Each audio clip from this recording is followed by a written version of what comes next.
يريدون ليطفئوا نور الله بأفواههم والله متم نوره ولو كره الكافرون صدق الله العظيم۔ صدر اجلاس اکابر علماء کرام، عمائدین قوم، میرے بزرگوں، دوستوں اور بھائیوں، سب سے پہلے تو میں اپنے میزبان صوبائی جماعت جمعیت علماء اسلام پنجاب کو، ضلعی جماعت جمعیت علماء اسلام ضلع کوٹدو کو، ان کے تمام ذمہ داران کو اور اپنے ساتھیوں کو اس باوقار پروگرام کے انعقاد پر مبارکباد پیش کرتا ہوں۔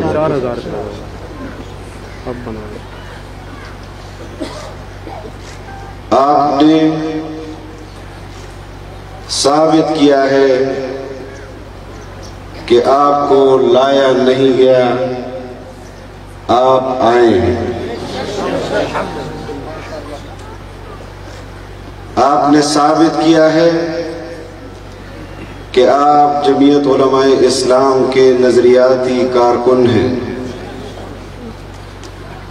جس سنجیدگی کے ساتھ ذمہ داران آپ سے مخاطب تھے اور جس سنجیدگی کے ساتھ آپ ان کی تقاریر کو سن رہے تھے، میں مشاہدہ کر رہا تھا، اگر یہی اتفاق آپ میں رہا تو انشاءاللہ آپ کے ضلع کے اندر بسنے والی تمام اقوام بھی آپ کے شانہ بشانہ ہوں گے۔ مجھے انتہائی مسرت ہوئی کہ آج اس پروگرام میں قافلہ شیخ الہند میں یہاں کے معززین نے جمعیت علماء اسلام میں شمولیت اختیار کی۔ میں جمعیت علماء اسلام کو ضلع کوٹدو کو مبارکباد پیش کرتا ہوں اور دعا گو ہوں کہ اللہ رب العزت ان کی شمولیت کو ہمارے لیے برکت کا باعث بنائے اور ہماری جماعت کو ان کے لیے برکت کا باعث بنائے۔ اس پروگرام کا انعقاد اور عنوان تحریک آئین پاکستان، استحکام پاکستان کے عنوان سے رکھا گیا ہے۔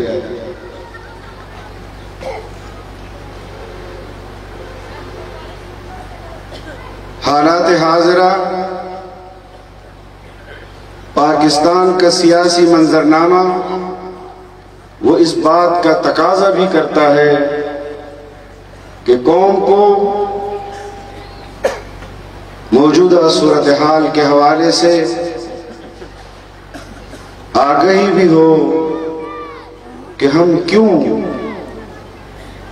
معاشی عدم استحکام کا شکار ہیں، ہم کیوں بدامنی کا شکار ہیں، ہم کیوں مسلسل بحیثیت قوم افراتفری کی طرف جا رہے ہیں، انارکی کی طرف ملک کیوں جا رہا ہے۔ ان تمام مسائل کی بنیاد اور جڑ وہ سیاسی عدم استحکام ہے، اور یہ سیاسی عدم استحکام فطری طور پر پیدا نہیں ہوا، بلکہ یہ سیاسی عدم استحکام قصداً پیدا کیا گیا ہے۔ تاکہ ملک کے اندر معاشی عدم استحکام آئے. اور مجھے یاد ہے کہ جب سن 2014 کے اندر دھرنے دیے گئے، ہم اس وقت ان دھرنوں کی مخالفت کر رہے تھے. ہم سیاسی استحکام کی بات کر رہے تھے، ہم معاشی ترقی کی بات کر رہے تھے، اور قوم پر یہ واضح کر رہے تھے کہ اگر یہ سلسلہ شروع ہوا تو پھر یہ سلسلہ رکے گا نہیں. ہم نے علم بلند کیا آئین کی بالادستی کا، قانون کی حکمرانی کا، حالانکہ اس سے پہلے بھی علماء کی سیاست پر وہی قوتیں تنقید کرتی رہی ہیں جن کا ہم نے اس وقت ان کا ساتھ دیا، ان کی ذات کی وجہ سے نہیں بلکہ اس آئین کی وجہ سے، ملک میں سیاسی استحکام کی وجہ سے، ملک میں معاشی ترقی کی وجہ سے. لیکن ہماری اس دوستی کو انہوں نے شاید کوئی اور نام دے دیا تھا. آپ کو یاد ہوگا کہ کسی دور میں بھی علماء کی سیاست نہ مقتدر حلقوں کو پسند اور نہ ان مغرب کی تہذیب سے وابستہ لوگوں کو پسند.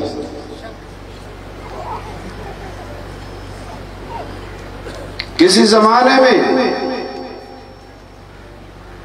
ملا کی دوڑ مسجد تک اور مختلف کہاوتیں علماء کے بارے میں کہی جاتی تھی، لیکن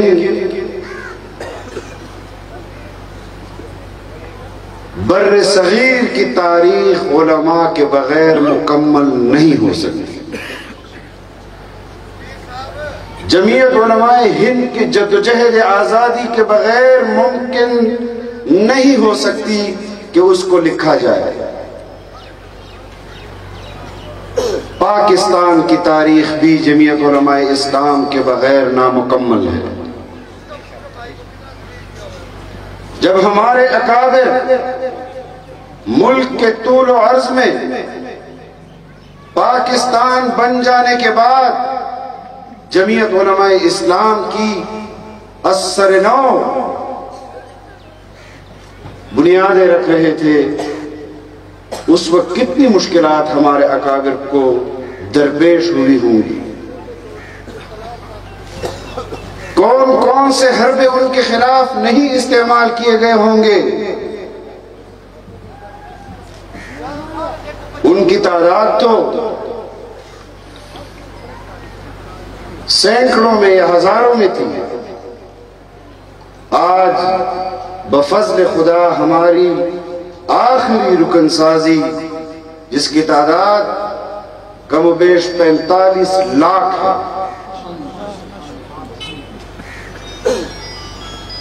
اور ہم نے یہ سفر اور ہمارے اکابر نے یہ سفر جہد مسلسل کے ساتھ حاصل کیا ہے.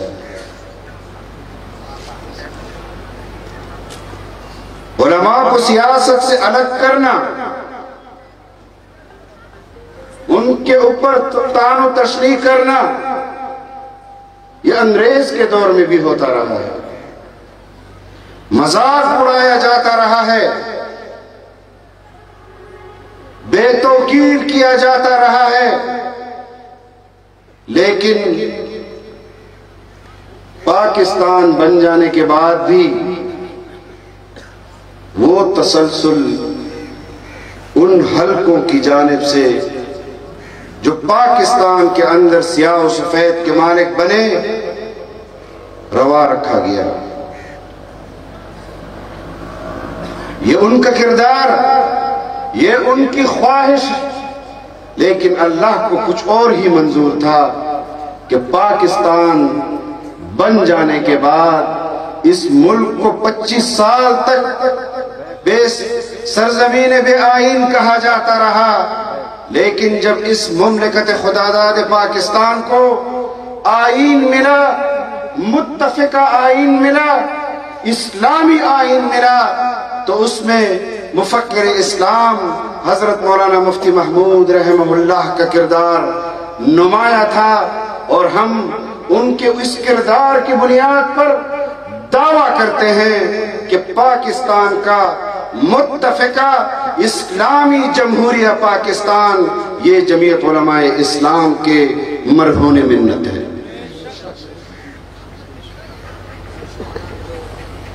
ہم نے کبھی اسلام کو، مذہب کو کارڈ کے طور پر استعمال نہیں کیا،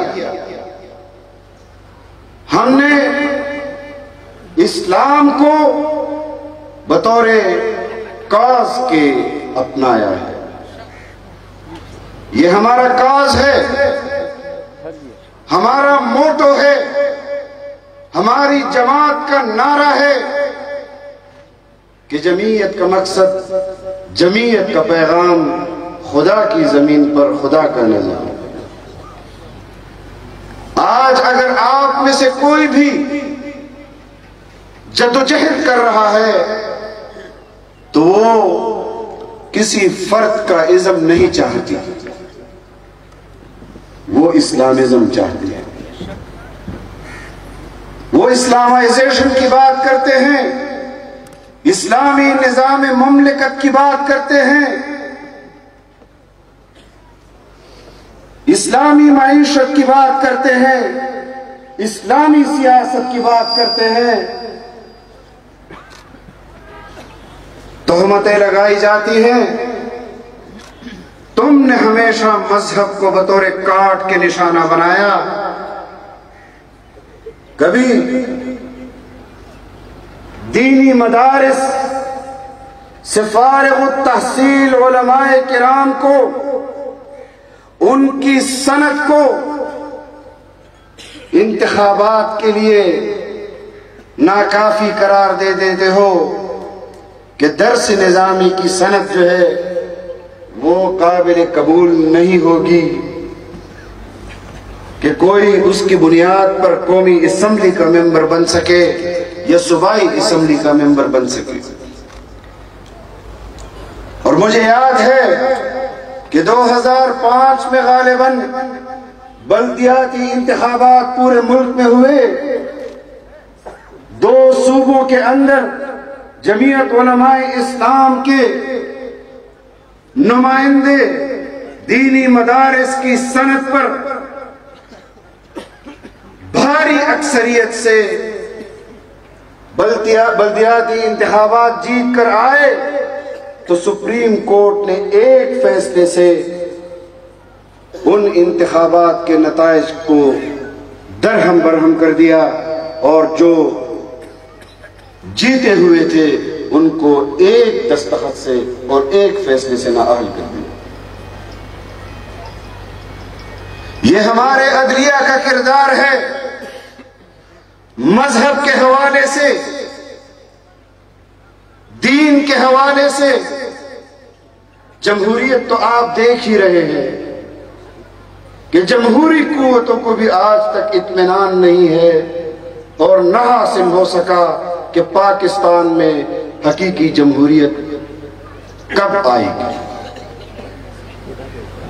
لیکن تم جب مذہب کو بطور کارڈ کے استعمال کرتے ہو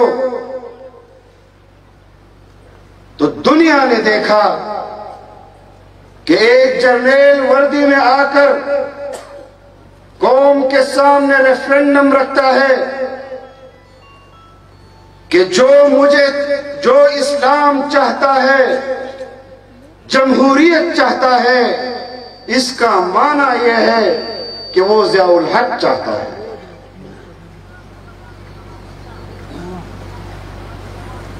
یہ کردار ہمارے افواج پاکستان کے ان جرنیلوں کا رہا ہے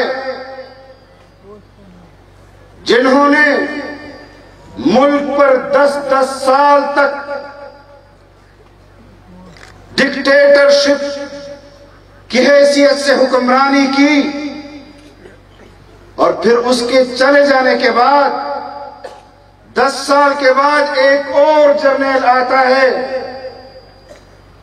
وہ ریفرینڈم کراتا ہے کہ اگر کسی نے پاکستان میں جمہوری استحکام دیکھنا ہے، کوئی پاکستان میں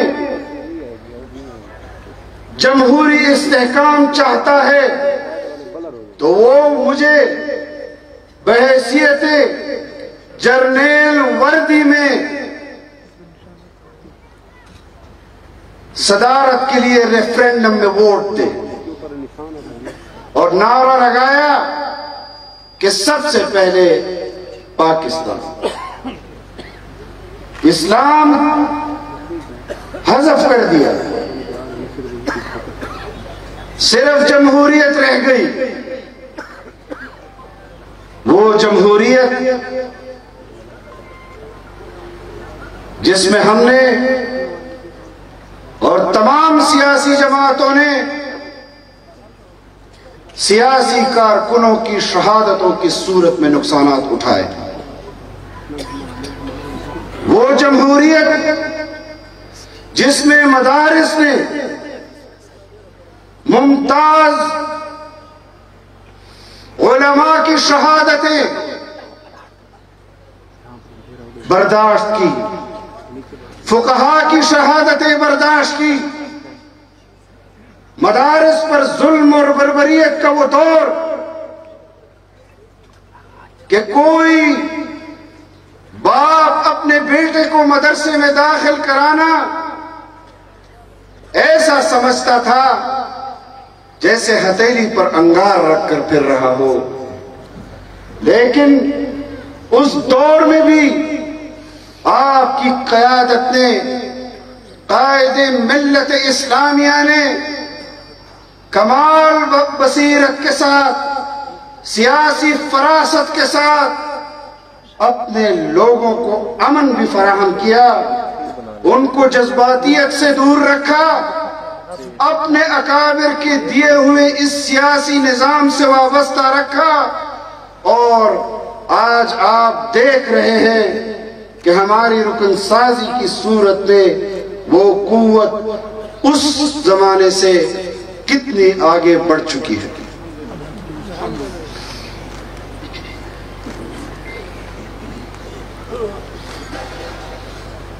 جمہوریت، سیاست، آئین، ہم نے بھی گزشتہ 5 سال تحریک چلائی، آئین کی بالادستی اور قانون کی حکمرانی کے لیے، لیکن 2024 کے انتخابی نتائج آنے کے بعد پوری قوم نے دیکھا کہ ہمارے ساتھ اس قافلے میں شریک سیاسی جماعتیں اسٹیبلشمنٹ کے لیے قابل قبول بننے کے لیے ہمارے ساتھ تحریک چلا رہے تھے، اور میں نے 2 روز قبل یہ بات کی سکھر میں، تو مجھ سے کسی نے کہا کہ آپ کی جماعت کو انہوں نے یا اسٹیبلشمنٹ نے حکومت نہیں دی، اس لیے آپ یہ بات کر رہے ہیں۔ یہ بھی لوگوں کو گمراہ کرنے کے لیے یہ بات کہی جاتی ہے۔ یہ تحدیث بن نعمت کے طور پر کہہ رہا ہوں، احسان نہیں کر رہا۔ 2018 کے انتخابات سے پہلے جب میاں نواز شریف کی حکومت گرائی گئی، میاں نواز شریف صاحب کو نااہل کیا گیا، عام انتخابات سے قبل عمران خان کو وزیر اعظم بنانے کا فیصلہ اسٹیبلشمنٹ نے کیا، اس وقت بھی ہم سے رابطہ کیا گیا تھا کہ عمران کو وزیر اعظم تسلیم کر لو، ہم تمہیں 2 صوبوں کے اندر حکومتیں دیتے ہیں۔ ہم نے اس وقت بھی ان سے یہ کہا تھا کہ ہم تمہاری دی ہوئی حکومت کو جوتے کی نوک پر رکھتے ہیں۔ اگر ہم صوبوں کے اندر حکومتیں بنائیں گے تو عوام کی ووٹ سے بنائیں گے، پبلک کے اعتماد سے بنائیں گے، تمہارے خیرات میں دی ہوئی حکمرانی کو ہم جوتے کی نوک پر رکھتے ہیں۔ قائد تیری استقامت کو، قائد تیری سیاست کو، قائد تیری بصیرت کو، نعرہ تکبیر۔ ہمارا فقر اختیاری ہے الحمدللہ، اور ہماری جدوجہد یہ ہمارے اختیار سے ہے۔ ہمیں آپ کی طرح کسی نے مجبور نہیں کیا کہ مجبوری میں کسی کا سہارا لے کر تحریکیں چلائیں۔ علماء کی سیاست سے ان کو تکلیف صرف اس وقت ہوتی ہے جب علماء ان کے مقابلے میں اقتدار کے لیے متبادل کے طور پر اپنا آپ پیش کرتے ہیں۔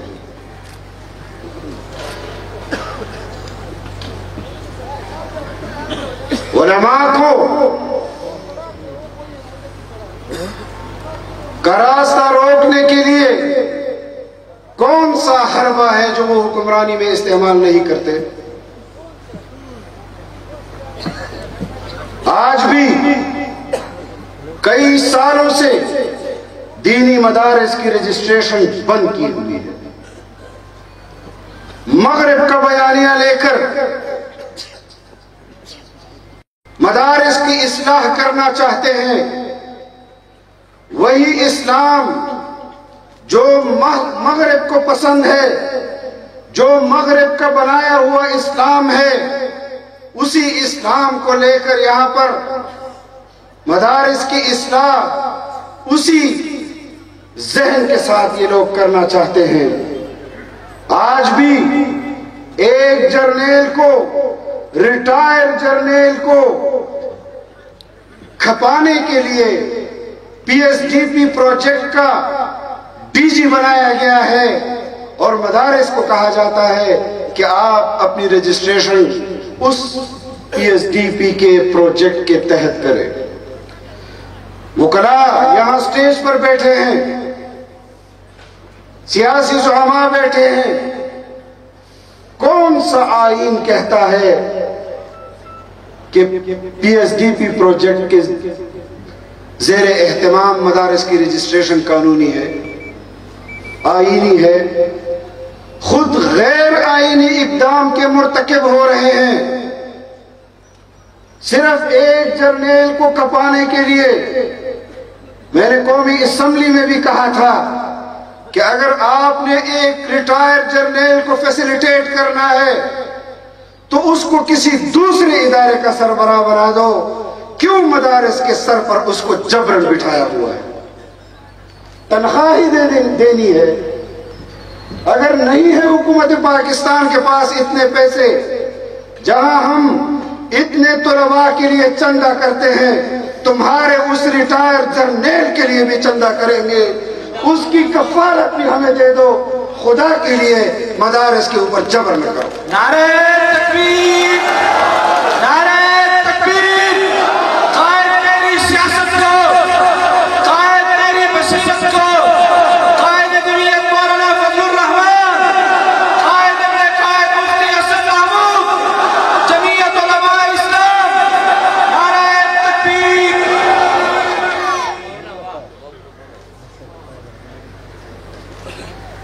ہم اس پروجیکٹ کے انڈر رجسٹریشن نہیں کریں گے۔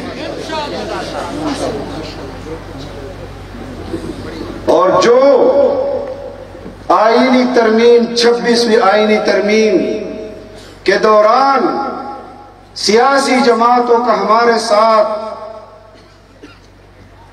رجسٹریشن کے ایکٹ پر اتفاق ہوا، پارلیمنٹ سے پاس کیا گیا، قومی اسمبلی اور سینٹ کے دونوں ایوانوں سے پاس کیا گیا، اسی ایکٹ کے نیچے انشاءاللہ مدارس کے رجسٹریشن کرائیں گے۔ بدنیتی کی بنیاد پر اعتراضات لگا کر قومی اسمبلی واپس بھیج دیا گیا۔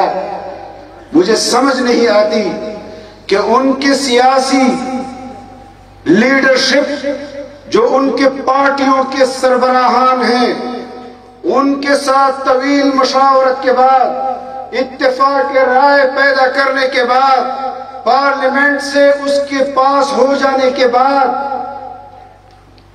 کس قسم کے اعتراضات اور کون سے اختیار کے ساتھ تم اعتراض لگا کر پارلیمنٹ دوبارہ بھیج رہے ہو؟ ظلم کے یہ ضابطے ہم نہیں مانتے، ظلم کے یہ ضابطے، یہ ایک عمل ہے جو وہ چاہتے ہیں کہ پاکستان کے مدارس کا پاکستان کی سیاست سے رابطہ کاٹ دیں، پاکستان کے علماء کو پاکستانی سیاست سے بے دخل کر دیں، اور دوسری طرف اللہ رب العزت کی دین ہے کہ یہی سیاسی رہبر، یہی سیاسی جماعتیں جب مشکل میں آتی ہیں تو پھر اسی مدرسے کے عالم دین کے سائے میں پناہ ڈھونڈتے ہیں، سیاسی پناہ ڈھونڈتے ہیں۔ اور یہ بھی اللہ کی دین ہے کہ ہر دور میں، کسی زمانے میں مفکر اسلام حضرت مولانا مفتی محمود رحمہ اللہ کو اللہ رب العزت نے، اور جمعیت علماء اسلام کو اللہ رب العزت نے پاکستان کی سیاست کا محور اور مرکز بنایا۔ آج ان کے فرزند کو پاکستان کی سیاست کا مرکز اور محور بنا دیا۔ قائد ملت اسلامیہ مولانا فضل الرحمان، قائد ملت اسلامیہ مولانا فضل الرحمان، قائد تیری بصیرت کو، قائد تیری بصیرت کو، قائد تیری سیاست کو، نعرہ تکبیر۔ اور یہ جو تماشا لگا ہوا ہے پاکستان کے اندر،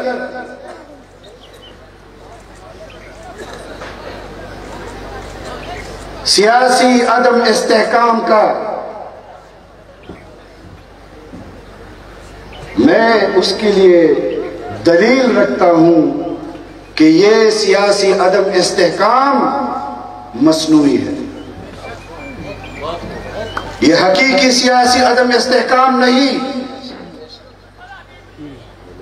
اس سیاسی انتقام کا نشانہ جمعیت علماء اسلام ہے۔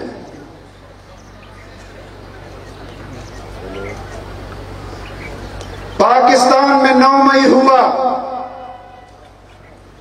سب نے اس طرز عمل کی مذمت کی، لیکن آج قوم پوچھنا چاہتی ہے کہ 9 مئی کے سانحے کے واقعے کے بعد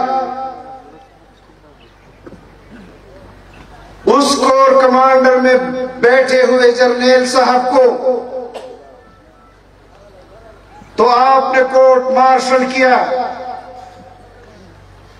لیکن آپ کے دوسرے صوبے کا کور کمانڈر انہی لوگوں کو کور کمانڈر آفس پشاور میں دعوتیں دے رہا تھا، جن کو آپ نے 9 مئی کے واقعے میں ملزم ڈکلیئر کیا ہوا ہے۔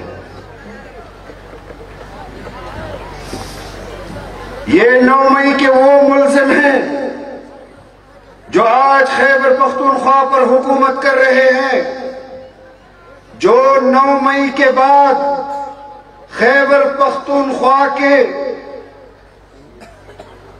کینٹوں میں پناہ گزین تھے۔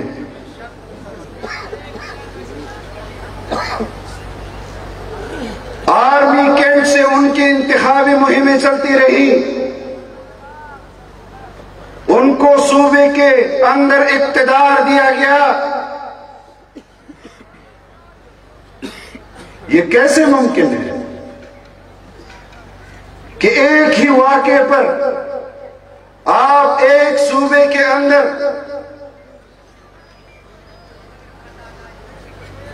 ایک جرنیل صاحب کے ساتھ ایک طرز عمل اختیار کر رہے ہیں اور آپ کے دوسرے صوبے کے اندر دوسرا جرنیل صاحب دوسرا طرز عمل اختیار کیا ہوا ہے؟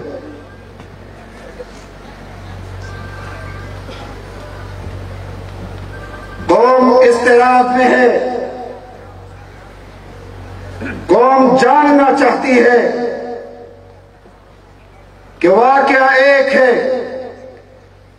ملزم بھی ایک ہے، لیکن ایک طرف متاثر ہونے والا شخص اس کو تو سزا دی جا رہی ہے اور دوسری طرف اسی کی قبیل سے اس کو مراعات دی جا رہی ہے۔ اور اسی بنیاد پر میں نے یہ دعویٰ کیا تھا آج سے کئی ماہ پہلے کہ خیبر پختونخوا کے اندر بننے والی حکومت وہ تحریک انصاف کی حکومت نہیں، وہ وہاں کے سیکٹر کمانڈر کی حکومت ہے۔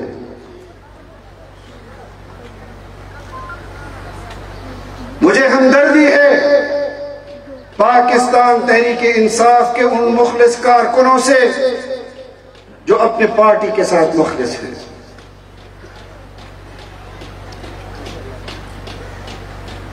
کہ ان کے ساتھ کتنا بڑا دھوکہ ہوا ہے۔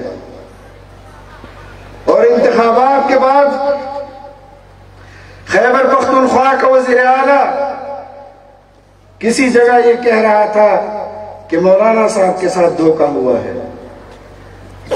تو خاطر جمع رکھو کہ تم نے جو غلامی اپنے اختیار سے قبول کی ہے اس غلامی کو ہم نے جوتے سے ٹکرایا ہے۔ نعرہ تکبیر! قائد جمعیت مولانا فضل الرحمان! ہم چاہتے ہیں کہ پاکستان میں سیاسی استحکام آئے، اور سیاسی استحکام اسی صورت میں آ سکتا ہے کہ جس صورت میں آئین نے جو دائرہ اختیار اداروں کے لیے مقرر کیا ہے وہ اس دائرہ اختیار کے اندر، اس حدود کے اندر کام کرتے رہے۔ تو انشاءاللہ ہماری یہ جدوجہد جاری رہے گی۔ ہم اپنا حق کسی صورت چھوڑنے کے لیے تیار نہیں ہیں۔ جمعیت علماء اسلام پاکستان میں اثر نو صاف شفاف انتخابات کا مطالبہ رکھتی ہے۔ مینج کی گئی حکومتیں نہیں۔ آج ہر صوبے کے اندر بننے والی حکومت وہ اسٹیبلشمنٹ نے خود مینج کی ہے، ایڈجسٹمنٹ خود کی ہے اس کی، اور اب آج کل الائنمنٹ بھی کر رہے ہیں۔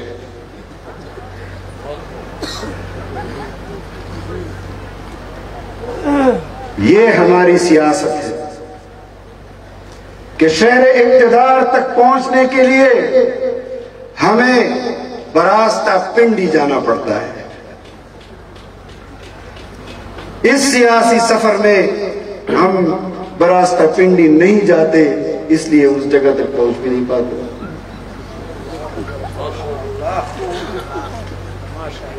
لیکن یہ ہمارا اختیاری سفر ہے۔ ہمارے اکابر نے